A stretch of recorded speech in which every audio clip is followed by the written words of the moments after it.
Hello, everyone. I'm Chase Minor. And I'm Tu Johnson. Welcome to Unlikely Angel Brand series. And today, we'll be exploring what it really means to see people for who they are, not just who we assume them to be. It's about more than kindness. It's about open-mindedness, respect, and recognizing the value in everyone we meet. Because remember, be careful who you overlook.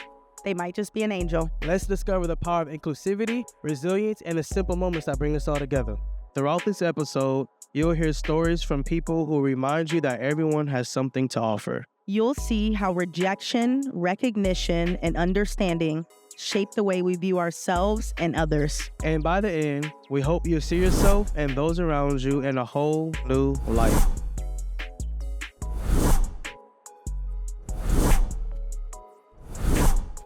All right, so we're here for the next part of the Unlikely Angel episode. First off, I'm going to pass the mic around so you guys can give us your names. My name's Tu. My name's Chase, and I'm here with Jay. Tim. Mary. My name's Emmanuel Lyons. People call me Manny. So my name is DeWitt. Hilda. Gabby. Jameson. My name is Kane. Legend. Brooklyn Summers. Yanni. We're back with the Unlikely Angel series. Found me another unlikely angel. How you like the state so far? Absolutely love it. We're on holiday now. We love Los Angeles.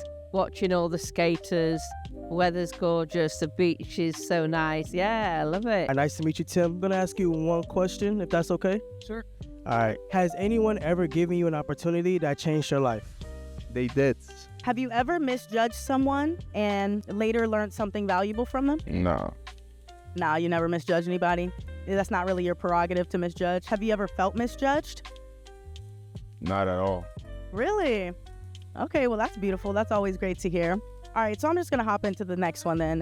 Has anyone ever given you an opportunity that changed your life? Yeah, I think in life you've just got to grab any opportunity that you can do. I mean, coming out here is wonderful. Hanging out at the beach is just fantastic. Lovely walks, and we even got some bikes as well. Before I was working for an international steel company, and they were all over the world, and they knew my ambition was to live abroad. I'm from Belgium, by the way. At the time I was living and working in Belgium. They gave me a few opportunities, but it never worked out. Always at the end they backed off, and it didn't work out. And then I found in Belgium there is a fund that's called the Prince Albert Fund. Gave me kind of a scholarship to go wherever I wanted outside of Belgium. It just needed to be a Belgian company, and I needed to bring revenue back towards Belgium. So I took that opportunity. Because of that I was able to move to Brazil, Sao Paulo, for where I'm now living for the past 4 years. And in Brazil they always say, like, I was maybe born on the wrong place, but now I finally got into the right place. Do you think you've ever touched someone in an angelic way that maybe you didn't realize at the time, but it was like a really big deal for them? Also a hard question. Has anybody been like a blessing in your life that has changed your life for the better? Many.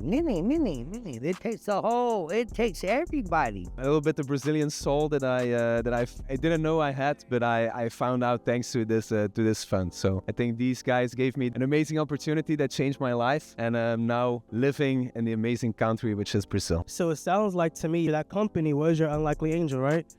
Yeah. So I'm a physical therapist by my profession. So it's a very rewarding job where I actually get to like affect people's daily lives. And like, obviously when they come to us, they're usually like in some sort of pain to different extents. And I'm able to see the process from like the day that they begin towards the end. And if they do get better, I do kind of get that acknowledgement. So to answer the question, yes. And it is very rewarding to be able to do that for a living and help people via movement. And you can actually see the physical and psychological changes in how they get better.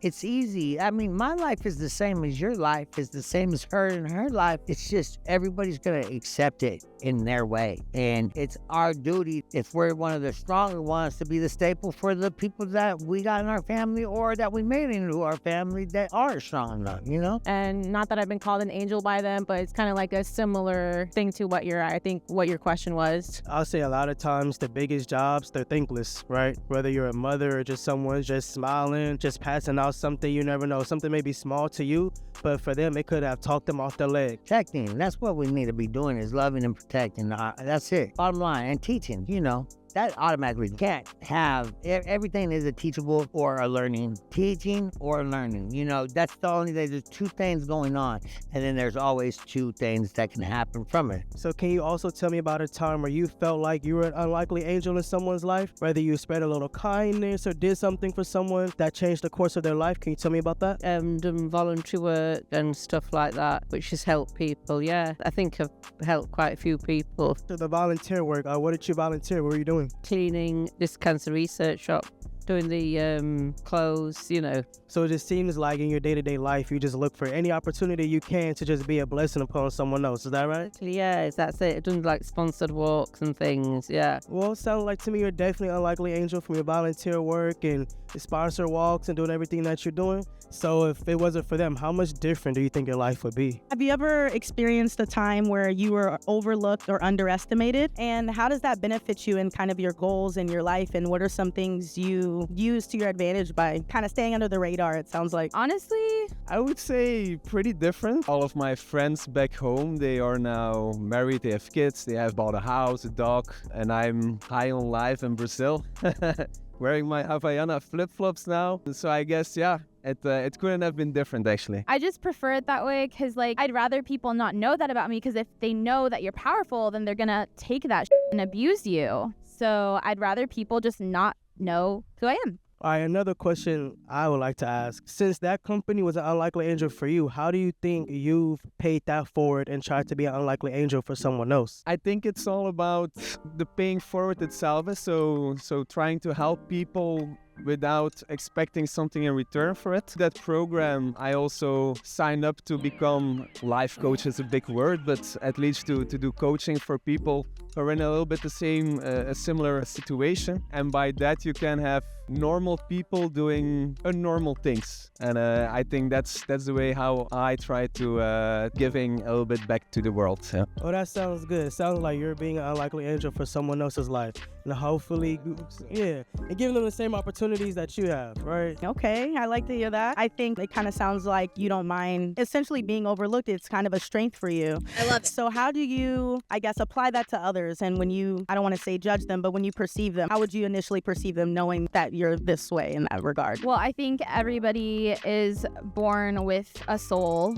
And everybody's born the same. So, like, I don't care if I'm talking to the CEO of Delta or I'm talking to somebody who picks up garbage off the side of the streets. Everybody's born the same. I'm going to treat everybody the same behind or in front of doors, like, you know. And I think it's just really important to, like, acknowledge that everybody's made the same, and we might go through different experiences and, like, have different prejudices against us, and people might assume, like, what if I'm walking around with this, but I'm wearing Versace sunglasses? Like, do you know? Am I homeless? Or am I actually a G?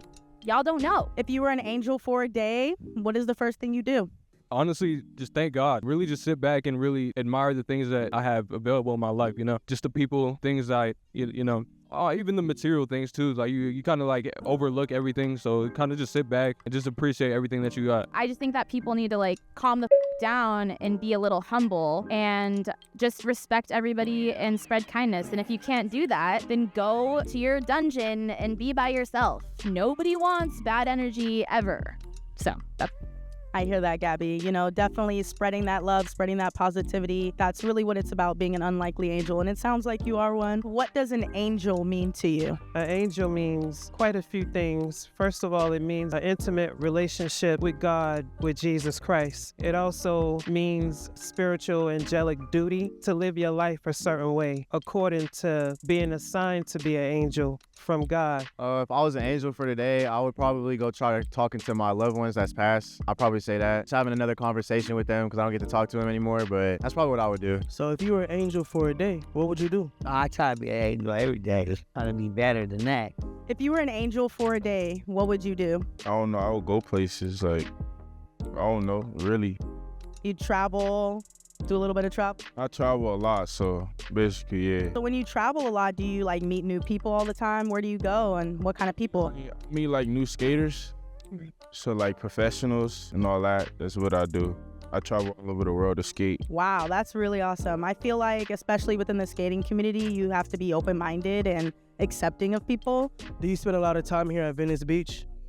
So how do you interact with the people in your day-to-day life to make sure you pass it forward? It's heaven and hell here. Yesterday I was giving kisses on the cheeks and hugs and puppies and candy and right here. And then last night I'm beating up and going viral on Windward. You know what I'm saying? We're all angels. You know, we all have a responsibility to love each other. Nobody is perfect and without sin, but it's just some things you don't have to do, like the old people used to say back in the day. But we all have a responsibility to each other. If I was an angel for the day, I feel like I would just try and go around and tell people that things are gonna be okay, because you never know where life could take you, and it's just a journey, it's a path, but you gotta have faith and just keep on pushing every single day. Like, I'm just telling you how it is. Sometimes you gotta be having a general out here. These need us. If not, y'all won't even be able to walk. And I'll be sitting here alone, you know what I'm saying? Nobody would want to come up to the pit. Back in the day, it was the pit. Skate park was right there. Nobody want to come. I think I'll just go around the world and find people who don't feel like there's any hope in life and show them there's hope in life. Like, you can do whatever you want to do, honestly. Show them small glimpses of success. I don't know, just something that shows people that there's hope out here. Just faith. Persevere and get through it. I'll be like this. Where everybody at, man? Nobody want to come skate? Like, little ass kid looking. No, I was really a little ass kid looking for everybody, like, where they at? But nobody would come skate because they were so scared of the pit and everything that it represents. Have you ever felt that being a part of that community has helped you in your day-to-day life outside of that? Yeah, pretty much. That's really awesome. I know that it's a lot what you do here, and I'm sure in hindsight, some people may misjudge skaters in a way, see you guys a little bit differently. How do you feel like you handle that? It's pretty much every day it be crowded. Every day is new people. So we help them skate. If they don't know how to skate, that's what we do. Okay, it sounds very community oriented, and I think teaching people to skate is really awesome of you. It's kind of, that makes you an unlikely angel in a sense. Would you agree? Yeah, I agree. So I'm glad that we got this. And know that what I'm talking about is 1,000 when they see this. Remember that? Yeah, of course, bro. Have a good one. I appreciate your time. I really appreciate you guys and spending a little bit of your spring break with us. And I hope you guys enjoy yourself out here. Venice Beach. Thank you so much. Today's story reminded us that rejection doesn't define us. How we move forward does. Whether it's giving someone a chance, seeing past your first impression, or learning from the past, every moment shapes how we connect with the world. So be careful who you overlook, because they might just be an angel. I just be.